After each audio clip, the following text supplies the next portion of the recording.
what I'd like to give you for mole conversions today is kind of what I would consider a roadmap of how to go from one thing to another. So, when we started this unit, we talked about atoms. Although we did also include ions. Again, an ion is an atom that has a charge because it gained or lost electrons. You don't gain or lose protons because protons are kind of the identity of an element. But then we also introduced to you the concept of a mole. A mole is sometimes referred to as a chemist's dozen. So it is just a certain amount of it. It's a handful of something. Now, what we taught you that first day of conversions is if I have atoms and I want to convert to moles, I would want 1 moles on the top of that conversion because I want to show what I want to get to on the top. And on the bottom, we'd have Avogadro's number, 6.02 times 10 to the 23rd. It's the number of atoms, number of ions. As we move further throughout this unit, it's the number of molecules. It's the number of anything. To help out, I'll show in a different color. We also showed you the opposite conversion. If I had a certain number of moles and I wanted to figure out how many atoms there were, my conversion would be Avogadro's number on the top and 1 mole on the bottom. So that's the conversions that we showed you 2 class periods ago. I'm going to extend the page, so we're going to lose this top part here. I'll give you a second, so those of you who need to jot it down, feel free to do so. By the way, if you wanted to draw this left to right instead of top to bottom, either way is fine. What we went over last class is the mole conversion. We can also get to grams.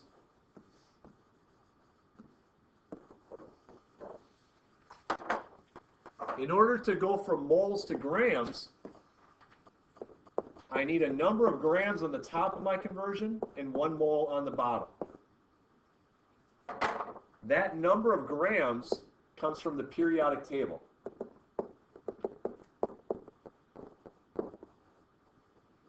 If you recall that average atomic mass, we talked about isotopes. Where did that number come from? It's an average of all the different types of isotopes. And on the flip side, if I started with grams and I wanted to go to moles, I'd have 1 mole on the top and my number of grams from the periodic table on the bottom.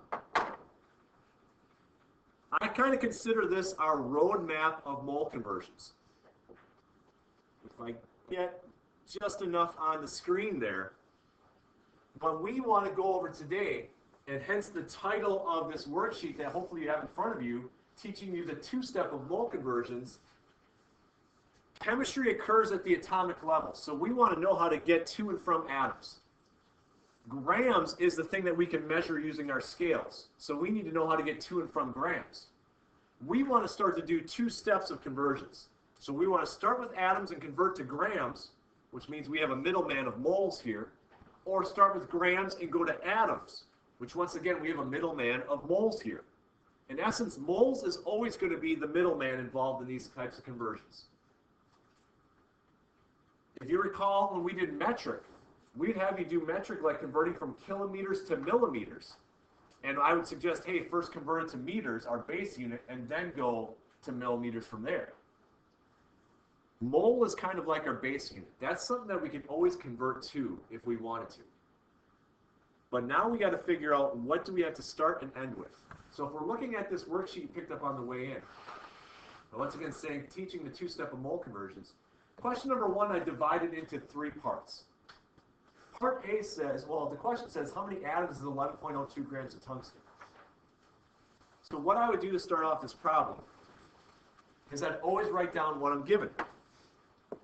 11.02 grams. Tungsten, by the way, its symbol is W. With mole conversions now, pay attention to what you start with and what do you end with. The question number 1 asks us to go from grams to atoms.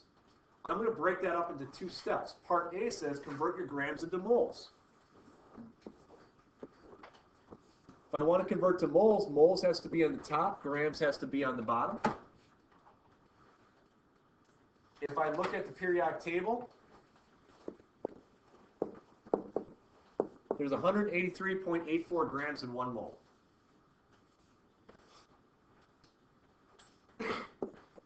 So I can do my first step. Let's have someone with a calculator figure this out.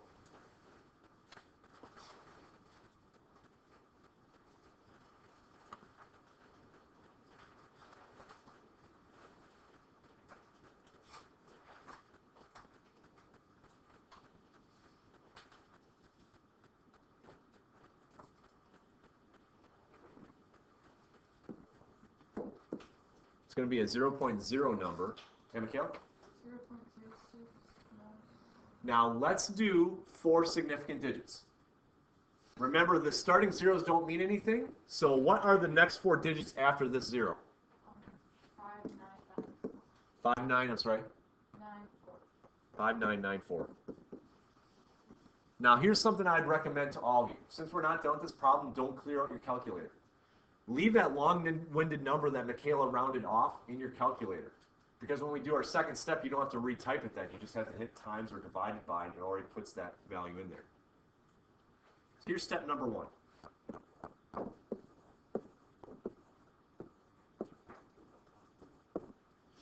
Letter B says convert those moles into atoms.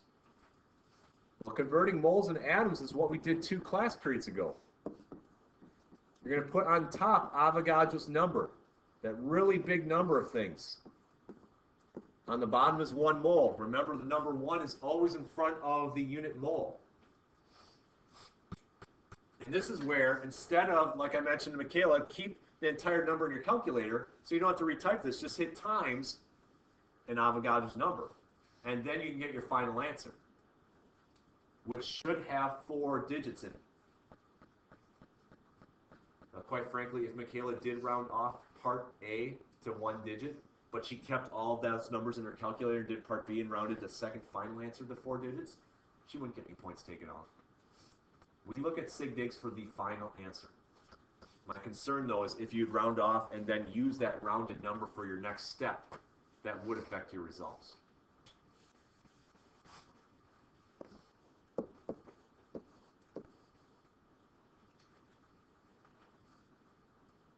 .608 atoms, right?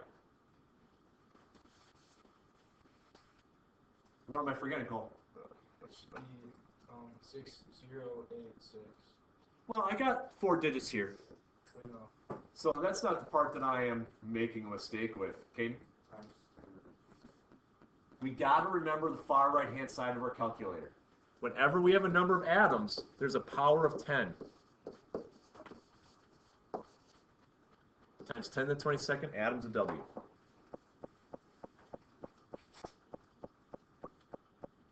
In order, yeah, Lydia. Should the 8 be a 9 because the next number is Okay. We can round that up to 9. My eraser, unfortunately, though, takes out everything. But if you call it 3.608, I'd accept that just the same.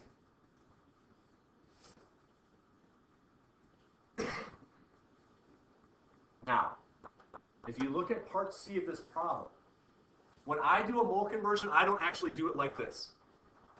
It takes up a lot of space. And this is just the beginning of conversions for us, ladies and gentlemen. We get to a lot more difficult ones throughout the course of the year, a lot longer ones instead as well.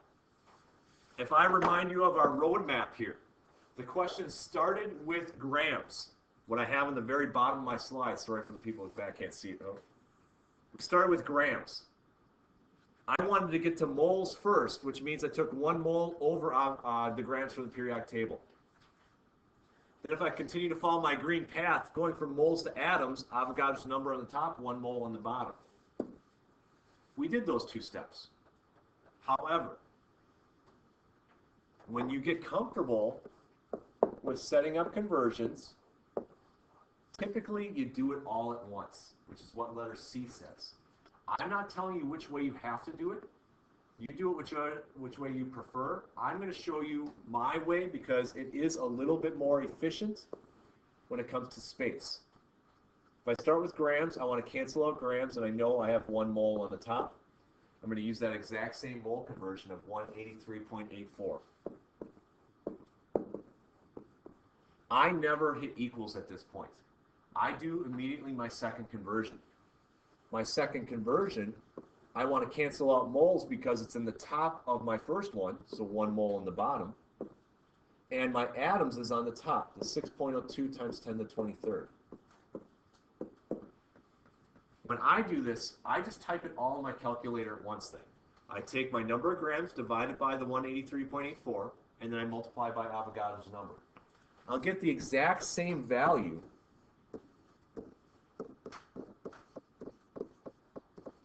if you did it in 2 separate steps versus 1 step. Sometimes, however, my rounding will be a little bit different because I just keep it all in my calculator at once, and that's why we can have little differences in our answers here or there.